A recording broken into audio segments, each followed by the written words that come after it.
Hi guys, welcome back to our channel. നമ്മളിപ്പോൾ കണ്ടുകൊണ്ടിരിക്കുന്ന new ഡ്രാമയുടെ next പാർട്ടുമായിട്ടാണ് ഞാൻ നിങ്ങളിലേക്ക് എത്തിയിട്ടുള്ളത്. അപ്പോൾ നമുക്ക് വേഗം വീഡിയോയിലേക്ക് പോകാം. ഇപ്പോ ബോയും ലിയും നല്ല ഫ്രണ്ട്സ് ആയിട്ടുണ്ട്. എന്നാലും ബോയ്ക്ക് ഇതൊന്നും പോരാ. എപ്പോഴും അവളുടെ കൂടെ തന്നെ ഇരിക്കാൻ വേണ്ടിയിട്ട് ലിയു താമസിക്കുന്ന അപ്പാർട്ട്മെന്റിന്റെ ഓണറിന്റെ അടുത്തേക്ക് ചെല്ലും. ഈ ഒരു അപ്പാർട്ട്മെന്റില് ഏതെങ്കിലും റൂം ഒഴിവുണ്ടോ എന്ന് ഇങ്ങനെ ചോദിക്കും. ഇപ്പോഴത്തേക്ക് ഒഴിവൊന്നുമില്ല, ഒഴിവ് വരുവാണെങ്കിൽ ഞാൻ വിളിച്ചു പറയാന്നും പറഞ്ഞ് ഒരു ഫോം കൊടുത്തിട്ട് അത് ഫില്ല് ചെയ്ത് കൊടുത്തിട്ട് പോവാനായിട്ട് പറയും. അങ്ങനെ ബോയും അതൊക്കെ ഫില്ല് ചെയ്ത് ബാഗ് എടുത്ത് ഇടാനായിട്ട് പോകുന്ന ടൈമിന് കറക്റ്റ് ആയിട്ട് ഷാ ഒരു ചെടിച്ചട്ടിയുമായിട്ട് വരും. സാർ, ഞാൻ ഈ ചെടിച്ചട്ടി എവിടെ വെക്കണോന്ന് ഇങ്ങനെ ചോദിക്കും. ഈ സൗണ്ട് കേൾക്കുമ്പോ തന്നെ ഷായാണ് വന്നിരിക്കുന്നത് എന്ന് ബോയ്ക്കും മനസ്സിലാകും. അതുകൊണ്ട് തന്നെ ഷാ കാണാണ്ടിരിക്കാൻ വേണ്ടിയിട്ട് ഞാൻ തിരിയില്ല എന്നും പറഞ്ഞ് നിൽക്കാണ്. ആ ടൈമിന് ഷായും ബോയിനെ ശ്രദ്ധിച്ചിട്ട് ഹലോ സാർ, നിങ്ങൾക്ക് എന്നെ അറിയാമോ എന്ന് ഇങ്ങനെ ചോദിക്കും. എനിക്കൊന്നും അറിയാൻ പാടില്ല, ഇനി മേല എന്റെ അടുത്ത് സംസാരിക്കാനായിട്ട് വരാനൊന്നും നിൽക്കരുതെന്നും പറഞ്ഞിട്ട് ബോയ് നല്ല ചീത്തയൊക്കെ പറയും. അങ്ങനെ ഷായും സോറി പറഞ്ഞ് പുറത്തേക്ക് പോകും. ഡോർ അടയുന്ന സൗണ്ട് കേൾക്കുമ്പോ തന്നെ ബോയ് ഓടി ആ ഓണറിന്റെ അടുത്തേക്ക് വരും. സാർ, എന്തൊക്കെ വന്നാലും ഇപ്പൊ വന്നു പോയ ആ പയ്യനുണ്ടല്ലോ, ആ പയ്യന്റെ അടുത്ത് ഞാനിവിടെ റൂം ചോദിച്ചു വന്ന കാര്യം പറയാൻ നിൽക്കരുത് പറയും. ഇല്ല മോനെ, ഞാൻ എന്തായാലും പറയില്ല, നീ തന്നെ എന്തായാലും ഇപ്പൊ പറഞ്ഞു കൊടുത്തല്ലോ എന്നും പറഞ്ഞിട്ട് ഓണറാണെങ്കിൽ കണ്ണുകൊണ്ട് ഇങ്ങനെ കാണിക്കും. ഇയാൾ എന്തായി കാണിക്കുന്നതെന്നും പറഞ്ഞ് ബോയ് പയ്യെ തിരിഞ്ഞു നോക്കും. അവിടെ ഷായ ആണെങ്കിൽ പുറത്തേക്ക് പോവാണ്ട് ഇവനെ തന്നെ നോക്കിക്കൊണ്ട് നിൽക്കാണ്. ഇത് കാണുമ്പോ ബോയ്ക്ക് ചെറിയ രീതിക്ക് ചമ്മല് വരും. അതുകൊണ്ട് ഒന്നും മിണ്ടാണ്ട് നൈസായിട്ട് പുറത്തേക്ക് ഇറങ്ങി പോകും. അപ്പൊ തന്നെ ഷായും പുറകെ വന്നിട്ട് അല്ല ബോയ്, നീ ഇവിടെ റൂം അന്വേഷിച്ചു വന്ന കാര്യം ഞാൻ അറിയണ്ടെന്ന് പറയുന്ന കാര്യം എന്താന്ന് ഇങ്ങനെ ചോദിക്കും. അത് വേറൊന്നുമല്ല, നിന്നെ പോലെയുള്ള ആളുകളൊക്കെ എനിക്ക് റൂം കിട്ടാണ്ടിരിക്കാൻ വേണ്ടിയിട്ട് എന്ത് ചതി പ്രയോഗവും നടത്തും. അതുകൊണ്ടാന്നറിയും. ഓഹോ, അതാണോ കാര്യം? നീ എന്തായാലും ഒന്ന് ഓർക്കണം, ഈ അപ്പാർട്ട്മെന്റിലുള്ള മുക്കാഭാഗം പേരും ഓഫീസ് വർക്കേഴ്സ് ആണ്. അതുകൊണ്ട് അവരൊന്നും റൂം പെട്ടെന്നൊന്നും അഴിയില്ല. പിന്നെയുള്ളത് സ്റ്റുഡൻസും, അവരൊന്നും സെമസ്റ്റർ തീരാണ്ട് ഇവിടെ നിന്ന് ഒഴിഞ്ഞു പോകുമെന്നും തോന്നുന്നില്ല. എന്തായാലും നിനക്ക് ഇവിടെ റൂമൊന്നും കിട്ടാനായിട്ടുള്ള ചാൻസ് ഇല്ലാന്നറിയും. എന്റെ കാര്യം എന്തായാലും ഞാൻ അന്വേഷിച്ചോളാം, നീ അതിൽ അന്വേഷിക്കാൻ വരണ്ടെന്നറിയും. ഓക്കെ, ഞാൻ എന്തായാലും വരുന്നില്ല എന്നും പറഞ്ഞിട്ട് ഷായും അവന്റെ റൂം കീയൊക്കെ ആട്ടി കാണിച്ച് മുകളിലേക്ക് കയറി പോകും. ഇത് കാണുമ്പോ ബോയ്ക്ക് വല്ലാത്ത ടെൻഷനൊക്കെ വരുന്നുണ്ട്. അതേ ടൈം ഷായും അവന്റെ അപ്പാർട്ട്മെന്റ് തുറക്കാനായിട്ട് പോകുമ്പോ ഇവന്റെ ഓപ്പോസിറ്റ് ഉള്ള അപ്പാർട്ട്മെന്റിലെ ആള് റൂം വെക്കേറ്റ് ചെയ്ത് പോവാനായിട്ട് തയ്യാറെടുത്തോണ്ടിരിക്കുകയാണ്. ഇത് കാണുമ്പോ ഷായുടെ തലയിൽ ഇടുത്തി വീണ പോലെ ആകും.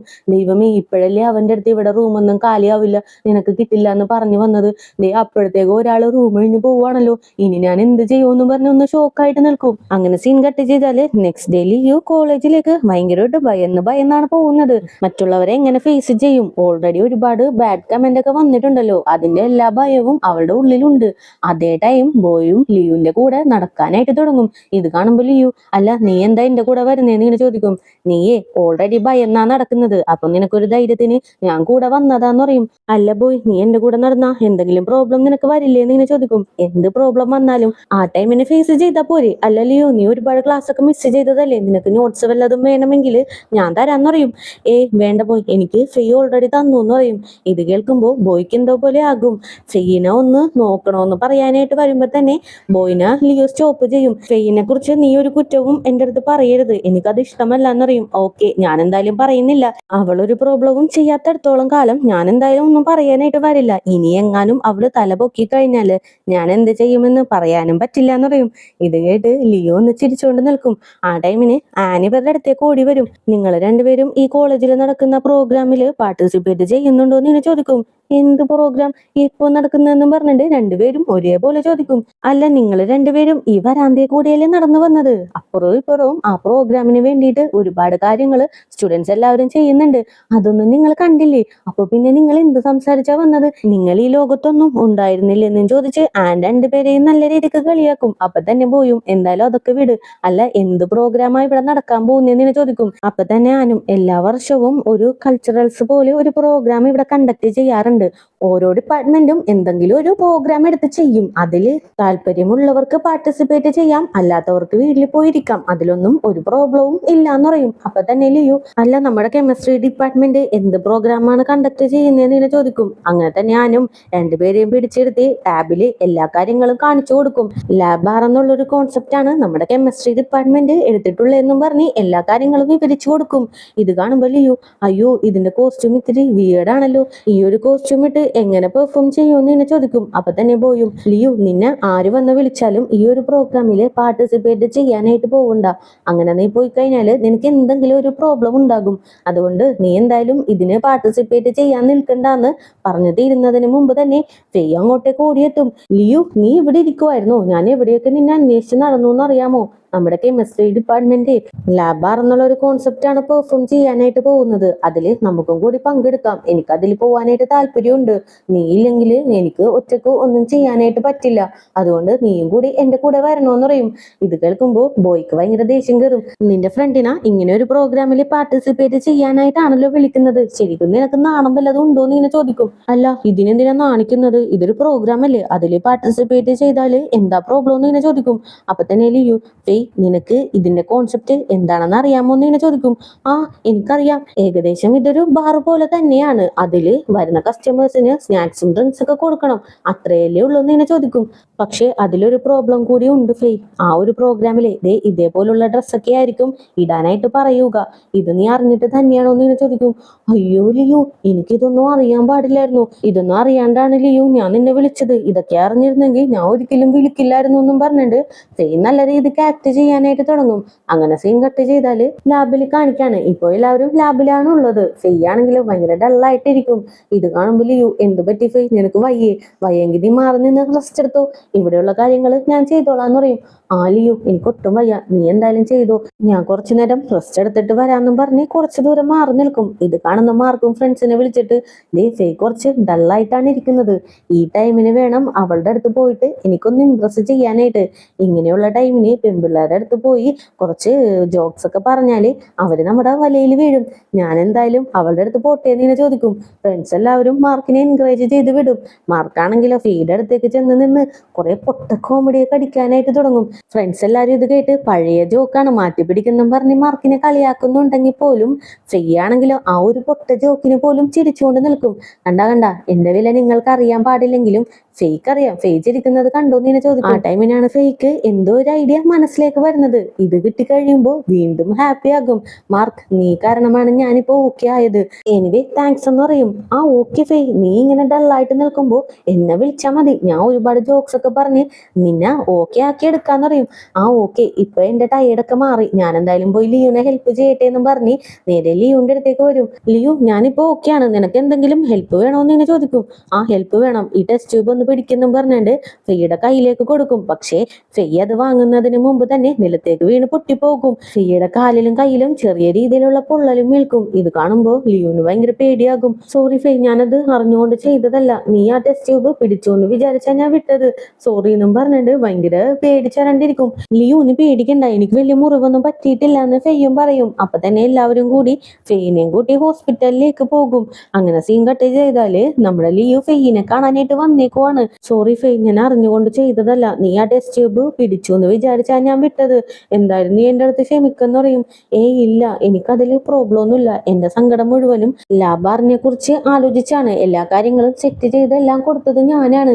ഇനി ഞാൻ എങ്ങനെ ഒറ്റക്ക് അതിൽ പാർട്ടിസിപ്പേറ്റ് ചെയ്യും? ഇപ്പൊ ഓൾറെഡി എനിക്ക് വയ്യാണ്ടിരിക്കുമല്ലേ, അതാണ് എനിക്ക് സങ്കടം എന്ന് പറയും. എനിക്കും നിന്റെ കൂടെ ആ പ്രോഗ്രാമില് പാർട്ടിസിപ്പേറ്റ് ചെയ്യാനായിട്ടുള്ള താല്പര്യമൊക്കെ ഉണ്ട്. പക്ഷേ അതിലുള്ള കോസ്റ്റ്യൂം നീ കണ്ടില്ലേ, അങ്ങനെ വിയേർഡായിട്ടുള്ള കോസ്റ്റ്യൂം ഇട്ട് പാർട്ടിസിപ്പേറ്റ് ചെയ്യാനായിട്ട് എനിക്ക് താല്പര്യമൊന്നുമില്ല. അതുകൊണ്ടാണ് ഞാൻ നിന്റെ കൂടെ വരാണ്ടിരുന്നേന്ന് പറയും. അപ്പൊ തന്നെ ഫെയ്യും, ഞാൻ ആ കോസ്റ്റ്യൂം ചേഞ്ച് ചെയ്താ നീ എന്റെ കൂടെ പാർട്ടിസിപ്പേറ്റ് ചെയ്യുമോ എന്ന് ചോദിക്കും. അങ്ങനെ ചേഞ്ച് ചെയ്യുവാണെങ്കിൽ ഞാൻ വരാന്ന് പറയും. അപ്പൊ തന്നെ മിമിയും, എന്നാ ഞാനും നിന്റെ കൂടെ ഉണ്ടെന്ന് പറയും. അങ്ങനെയാണെങ്കിൽ ഓക്കെ, ഞാൻ എത്രയും പെട്ടെന്ന് തന്നെ കോസ്റ്റ്യൂം ചേഞ്ച് ചെയ്യാനായിട്ടുള്ള കാര്യങ്ങളൊക്കെ ചെയ്തോളാന്നും പറഞ്ഞ് ഫെയ്യും ഭയങ്കര ഹാപ്പി ആയിട്ട് ഇരിക്കുവാണ്. അതേ ടൈം മാർക്കും ഫ്രണ്ട്സും കൂടി ഫെയ്യിനെ കാണാനായിട്ട് ആ റൂമിന് പുറത്ത് വന്ന് നിൽക്കും. ആ ടൈമിന് ബോയ് അങ്ങോട്ടേക്ക് എത്തും. ബോയിനെ കാണുമ്പോൾ മാർക്കിന് കുരുപൊട്ടും. എന്തിനാടാ നീ ഇങ്ങോട്ടേക്ക് വന്നത്? എനിക്കറിയാം നീ ഫെയ്യുടെ പുറകെ നടന്ന് അവളെ കറക്കിയെടുക്കാനായിട്ടുള്ള പ്ലാൻ അല്ലേ, എന്തായാലും ഞാൻ നിന്നകത്തേക്ക് വിടില്ല എന്ന് പറയും ബോയ്. പക്ഷേ ഫെയ്യിനെ കാണാനായിട്ട് വന്നതൊന്നുമല്ല, നമ്മുടെ ലിയു അകത്തുണ്ടല്ലോ, അവള് എങ്ങനെയുണ്ടെന്ന് അറിയാൻ വേണ്ടിയിട്ട് വന്നതാണ്. ആ ടൈമിന് ലിയു പുറത്തേക്ക് ഇറങ്ങി വരും. വേഗം തന്നെ ലിയുന്റെ അടുത്തേക്ക് ഓടിച്ചെല്ലും. നീ ഓക്കെ അല്ലേ എന്ന് ഇങ്ങനെ ചോദിക്കും. ആ ഞാൻ ഓക്കെയാണ്, പക്ഷേ ഫെയ്യിനെ കുറിച്ച് ആലോചിക്കുമ്പോഴാണ് എനിക്ക് സങ്കടം. അവളുടെ കയ്യിലൊക്കെ ചെറിയ മുറിവുകൾ മാത്രമേ പറ്റിയിട്ടുള്ളൂ, എന്നാലും അവള് ലാബാറിന് ഒറ്റക്ക് പോകണമല്ലോ എന്നാലോചിച്ച് വിളിച്ച് സങ്കടപ്പെട്ടിരിക്കുവാണെന്ന് പറയുമ്പോ തന്നെ പോയി ഇടക്ക് കയറും. അവള് ആ ഒരു സിമ്പതി യൂസ് ചെയ്ത് നിന്റെ അടുത്ത് ലാബാറിന് വരാനായിട്ട് പറഞ്ഞോ എന്ന് ഇങ്ങനെ ചോദിക്കും. ഇത് കേൾക്കുമ്പോൾ ലിയോന് ഷോക്കാകും. എങ്ങനെ ഇവനിതെല്ലാം കറക്റ്റ് ആയിട്ട് മനസ്സിലാക്കിന്ന് മനസ്സിലൊന്ന് ചിന്തിച്ചിട്ട് ഇല്ല ഇല്ല, അവൾ എന്റെ അടുത്ത് അങ്ങനെയൊന്നും ചോദിച്ചില്ല. അല്ല പോയി, നമ്മൾ മൂന്നും കൂടി പുറത്തേക്ക് പോവാന്ന് പ്ലാൻ ചെയ്തിട്ടുണ്ടായില്ലേ, നാളെ എനിക്ക് വരാനായിട്ട് പറ്റില്ല, ഞാൻ വീട് വരെ ഒന്ന് പോവാണെന്ന് പറയും. ഇത് കേൾക്കുമ്പോൾ ബോയ്ക്ക് ചെറിയ രീതിക്ക് ഡൗട്ട് അടിക്കുമെങ്കിലും ആ കുഴപ്പമില്ല, എന്തായാലും പോയിട്ട് വാന്നും പറഞ്ഞ് ലിയോൻ അവിടെ നിന്ന് പറഞ്ഞേക്കും. അതേ ടൈം ലിയോന്റെ അപ്പാർട്ട്മെന്റിൽ നിന്ന് ഒരാള് വെക്കേറ്റ് ചെയ്ത് പോകുന്നുണ്ടല്ലോ, അയാള് അവിടെയുള്ള ഓണറിന്റെ അടുത്ത് കീയൊക്കെ കൊടുത്തിട്ട് അവിടെ നിന്ന് ഇറങ്ങി പോകും. ആ ടൈമിന് പെട്ടെന്ന് ശാഖത്തേക്ക് കയറി വരും. ഇയാള് പോയ ആ ഒരു വേക്കൻസിയിലേക്ക് ആരെയാണ് ഇനി വിളിക്കാൻ വേണ്ടി പോകുന്നത്, ബോയിനെയാണോ എന്ന് ചോദിക്കും. ഓ, നിന്റെ ഫ്രണ്ട് ബോയ്, അവന്റെ കാര്യം ഞാൻ മറന്നിരിക്കുമായിരുന്നു, പക്ഷെ അവനെ എനിക്കിപ്പോ വിളിക്കാൻ പറ്റില്ല, ഓൾറെഡി വെയിറ്റിംഗ് ലിസ്റ്റിൽ 4 പേരുണ്ട്, അവരെ വിളിച്ചതിന് ശേഷം 5-മതേ അവനെ വിളിക്കാനായിട്ട് പറ്റുള്ളൂ എന്ന് പറയും. ഇത് കേൾക്കുമ്പോൾ ഷായിക്ക് ഒരുപാട് ആശ്വാസമാകും. എന്തായാലും ബോയ് പെട്ടെന്നൊന്നും ഇങ്ങോട്ടേക്ക് വരില്ലല്ലോ എന്ന് ആലോചിച്ച് നേരെ ഒരു ഷോപ്പിലേക്ക് ചെല്ലും. അവിടെ ഓൾറെഡി ബോയ് ഇരുന്ന് എവിടെയാണ് റൂം ഉള്ളതെന്ന് നോക്കി അവിടെയൊക്കെ വിളിച്ച് റൂമില്ലാത്തടത്തൊക്കെ വെട്ടി ഇരിക്കുമായിരിക്കും. ഇതാണെങ്കിൽ ഷാ വന്ന് കാണും. പുറകില് ഷാ നിൽക്കുന്ന കാണുമ്പോ തന്നെ പെട്ടെന്ന് ആ ടാബൊക്കെ അടച്ചിട്ട്, അല്ല നീ എന്തിനാ എന്റെ അടുത്തേക്ക് വന്നേന്ന് ഇങ്ങനെ ചോദിക്കും. അത് വേറൊന്നുമല്ല, നിനക്ക് താമസിക്കാനായിട്ട് റൂമൊന്നും കിട്ടാണ്ട് തെരുവില് വല്ലതും തെണ്ടി നടക്കുവാണോ എന്ന് ആലോചിച്ച് വന്നതാണ്, ഞാൻ നിന്നെ ഹെൽപ്പ് ചെയ്യാമല്ലോ എന്ന് വിചാരിച്ചു, അത്രേ ഉള്ളൂ എന്ന് പറയും. വേണ്ട വേണ്ട, എനിക്ക് നിന്റെ ഹെൽപ്പ് ഒന്നും വേണ്ടാന്ന് പറയും. ഓ, എന്റെ ഹെൽപ്പ് വേണ്ടേ, ഒരു സ്ഥലത്തെ ഒരു റൂം ഒഴിവുണ്ടായിരുന്നു, ആ ഒരു സ്ഥലത്തിന്റെ അഡ്രസ്സ് നിനക്ക് തരാമെന്ന് വിചാരിച്ചാൽ നിന്റെ അടുത്തേക്ക് വന്നത്, എന്തായാലും നിനക്ക് എന്റെ ഹെൽപ്പ് ഒന്നും വേണ്ടല്ലോ, ഞാൻ പോവാണെന്ന് പറഞ്ഞിട്ട് ഷാ തിരിഞ്ഞ് നടക്കും. അപ്പൊ തന്നെ പോയി സ്റ്റോപ്പ് ചെയ്തിട്ട്, എന്നാ നീ എനിക്ക് അഡ്രസ്സ് ഒന്ന് സെൻഡ് ചെയ്, ഞാൻ എന്തായാലും നോക്കിക്കോളാന്ന് പറയും. അങ്ങനെ തന്നെ ഷായും ഇവന് വേണ്ടിയിട്ട് അഡ്രസ്സൊക്കെ സെൻഡ് ചെയ്ത് കൊടുക്കും. അങ്ങനെ സീൻ കട്ട് ചെയ്താല് കോളേജിൽ കാണിക്കാണ്. ആ ലാബാറിന് വേണ്ടിയിട്ടുള്ള മീറ്റിംഗ് ആണ് ഇപ്പോൾ നടന്നുകൊണ്ടിരിക്കുന്നത്. സീനിയേഴ്സ് 5 പേരും അതേപോലെ ലിയോ, മിമിയും ഫെയ്യും ഇവരെ കൂടെ വന്നിട്ടുണ്ട്. സീനിയേഴ്സ് ആയിട്ടുള്ള 2 പെൺകുട്ടികളെയും ലിയോ ഒന്ന് നോക്കും. അതില് മെലിഞ്ഞൊരു പെൺകുട്ടിയുണ്ട്, ആ പെൺകുട്ടിക്ക് ഒരു 80 മാർക്ക് കൊടുക്കും. അടുത്ത് തന്നെ ഇത്തിരി ചബ്ബി ആയിട്ടുള്ള ഒരു പെൺകുട്ടിയാണ് ഇരിക്കുന്നത്. അവരുടെ ഫേസിലേക്ക് നോക്കി, ഇവർ ഇത്രക്കും ചബ്ബിയാണെങ്കിൽ പോലും ഫേസ് കാണാനായിട്ട് നല്ല ക്യൂട്ടാണ്, ഇവർക്കൊരു 75 പോയിന്റ് കൊടുക്കാന്നും പറഞ്ഞ് പുള്ളിക്കാരി തന്നെ റാങ്ക് ചെയ്തുകൊണ്ടിരിക്കും. അതിനിടയിൽ സീനിയേഴ്സും എഴുന്നേറ്റ് നിന്ന് എങ്ങനെയൊക്കെ ബിഹേവ് ചെയ്യണമെന്നുള്ള കാര്യങ്ങള് ഈ ഗേൾസിന് മൊത്തം പറഞ്ഞു കൊടുക്കും. നിങ്ങള് കസ്റ്റമേഴ്സിന്റെ അടുത്ത് നല്ല രീതിയിൽ പെരുമാറുക, അവര് തരുന്ന ടിപ്പൊക്കെ വാങ്ങി കയ്യിൽ വെച്ചേക്കുക, അതാ നല്ലത്. എന്തായാലും ഈ പഴയ സീനിയേഴ്സിനേലും നല്ലത് നിങ്ങള് ജൂനിയേഴ്സ് തന്നെയാണ്, നിങ്ങളെ 3 പേരെയും കൊണ്ടേ നിർത്തിയാൽ തന്നെ നമ്മുടെ ലാബാറിന് ഒരുപാട് ക്യാഷ് കിട്ടുമെന്ന് ഇങ്ങനെ പറഞ്ഞുകൊണ്ടിരിക്കും. അപ്പൊ തന്നെ ചെയ്യും, അല്ല സീനിയർ, ഒരുപാട് ടിപ്സ് കിട്ടിയ ആൾക്ക് എന്ത് ഗിഫ്റ്റാണ് നിങ്ങൾ കൊടുക്കാൻ പോവുക എന്നിങ്ങനെ ചോദിക്കും. ഇവര് 2 പേരും ഒന്ന് ആലോചിച്ചിട്ട്, ഇതുവരെ ഇങ്ങനെ ഒരു ക്വസ്റ്റ്യൻ ആരും ചോദിച്ചിട്ടില്ലല്ലോ, എന്തായാലും കുഴപ്പമില്ല, എല്ലാം കഴിഞ്ഞിട്ട് നമുക്ക് അതൊക്കെ തീരുമാനിക്കാന്ന് പറയും. അപ്പൊ തന്നെ ചെയ്യും, അല്ല സീനിയർ, കോസ്റ്റ്യൂം ചേഞ്ച് ചെയ്യുന്ന കാര്യം ഓക്കെ അല്ലേ എന്ന് ചോദിക്കും. അതൊക്കെ ഓക്കെയാണ്, നിങ്ങൾ എന്തായാലും പോയി അളവെടുത്തോന്നും പറഞ്ഞിട്ട് 5 പേരും കൂടി നേരെ വേറൊരു റൂമിലേക്ക് വരും. ആ ചബ്ബികളാണ് ലിയോന്റെ അളവെടുത്തോണ്ടിരിക്കുന്നത്. ലിയോ അപ്പൊ തന്നെ, നിങ്ങൾ ഇത്രക്ക് ചബ്ബിയാണെങ്കിലും നിങ്ങളെ കാണാൻ നല്ല ക്യൂട്ടാണ്, നിങ്ങളുടെ ഫേസ് ഒരു പ്രത്യേക ഭംഗിയുണ്ടെന്ന് പറയും. ഇത് കേൾക്കുമ്പോ ആ പെൺകുട്ടിക്ക് വല്ലാത്തൊരു സന്തോഷമൊക്കെ വരും. ബെലീന, ഇവള് പറയുന്നത് കേട്ടോ, എന്നെ കാണാൻ നല്ല ക്യൂട്ടാണെന്നാ പറയുന്നേന്ന് പറയും. ആടി, ഇത് ഞാൻ നിന്റെ അടുത്ത് എപ്പോഴും പറയുന്നതല്ലേ എന്നും പറഞ്ഞ് എല്ലാവരും ഭയങ്കര ജോളിയായിട്ട് ചിരിച്ചുകൊണ്ടിരിക്കും. ആ ടൈമിന് ബെലീനയും ഫെയ്യുടെ അടുത്ത്, അല്ല ഇത്രയും കൊല്ലം ഞങ്ങള് അവരുടെ അടുത്ത് കോസ്റ്റ്യൂം ചേഞ്ച് ചെയ്യാനായിട്ട് പറഞ്ഞുകൊണ്ടിരിക്കുവായിരുന്നു, അത് നീ എങ്ങനെ സാധിച്ചെടുത്തു എന്ന് ഇങ്ങനെ ചോദിക്കും. അതോ, ഞാൻ ജസ്റ്റ് ചെന്ന് അവരുടെ അടുത്ത് കോസ്റ്റ്യൂം ചേഞ്ച് ചെയ്യുമോ എന്ന് ഇങ്ങനെ ചോദിച്ചു, അപ്പൊ തന്നെ അവർ ഓക്കെ അടിച്ചു എന്ന് പറയും. ആക്ച്വലി ഫെയ് ഈ സീനിയേഴ്സിന്റെ അടുത്ത് ചെന്ന് കോസ്റ്റ്യൂം ചേഞ്ച് ചെയ്യുന്ന കാര്യം പറയുമ്പോ തന്നെ അവരാണെങ്കിൽ സമ്മതിക്കില്ല, പാൻസ് ഒന്നും ആക്കാനായിട്ട് പറ്റില്ല, ഇത്രയും കൊല്ലം ഞങ്ങള് കോസ്റ്റ്യൂം ചേഞ്ച് ചെയ്തിട്ടില്ല, ഈ ഷോർട്സ് തന്നെ ഇടാൻ പാടുള്ളൂ എന്ന് പറയും. അപ്പൊ തന്നെ ഫെയ്യും ഒരു ഫോട്ടോ കാണിച്ചിട്ട്, നിങ്ങളോട് ഈ ഷോർട്സ് ചേഞ്ച് ചെയ്യാനല്ല പറഞ്ഞത്, ഒരു ഷോർട്ട് സ്കേർട്ട് ഉണ്ട്, ഇതായിരിക്കും കൂടുതൽ ഭംഗി, ഇത് ചേഞ്ച് ചെയ്യാമോ എന്നാണ് ഞാൻ ചോദിച്ചെന്ന് പറയും. ഇത് കാണുമ്പോൾ സീനിയേഴ്സിനും ഒരുപാട് ഹാപ്പി ആകും. ഷോർട്സിനേലും ഭംഗി ഷോർട്ട് സ്കേർട്ട് തന്നെയാണ്, ഇത് കണ്ട് എന്തായാലും ഒരുപാട് കസ്റ്റമേഴ്സ് വരും, ഒരുപാട് ക്യാഷും കിട്ടും, അപ്പോ ഇത് തന്നെയാണ് ബെറ്റർ എന്ന് വിചാരിച്ചാണ് അവര് ഓക്കെ പറഞ്ഞിട്ടുള്ളതും. ആക്ച്വലി ഫെയ് നമ്മുടെ ലിയോനിട്ട് പണി കൊടുക്കാൻ വേണ്ടിയിട്ട് എന്തോ പുറകിൽ നിന്ന് ചരട് വലിക്കുന്നൊക്കെയുണ്ട്. എന്തായാലും നെക്സ്റ്റ് എപ്പിസോഡിലൂടെ അതെന്താണെന്ന് നമുക്ക് മനസ്സിലാക്കാം. അപ്പോൾ പുതിയ കൂട്ടുകാരെങ്കിലും നമ്മുടെ ഈ ചാനൽ വിസിറ്റ് ചെയ്തിട്ടുണ്ടെങ്കിൽ സബ്സ്ക്രൈബ് ചെയ്ത് കൂടെയുള്ള ബെല്ലൈക്കണും കൂടി എനേബിൾ ചെയ്ത് വെച്ചേക്കുക. കൂടെ തന്നെ വീഡിയോക്ക് ഒരു ലൈക്കും വീഡിയോനെ കുറിച്ചുള്ള അഭിപ്രായങ്ങൾ കമന്റിലൂടെയും അറിയിച്ച് ഞങ്ങളെ സപ്പോർട്ട് ചെയ്യുക. അപ്പോൾ നെക്സ്റ്റ് പാർട്ടുമായിട്ട് വരുന്നവരേക്കും tata bye bye, see U.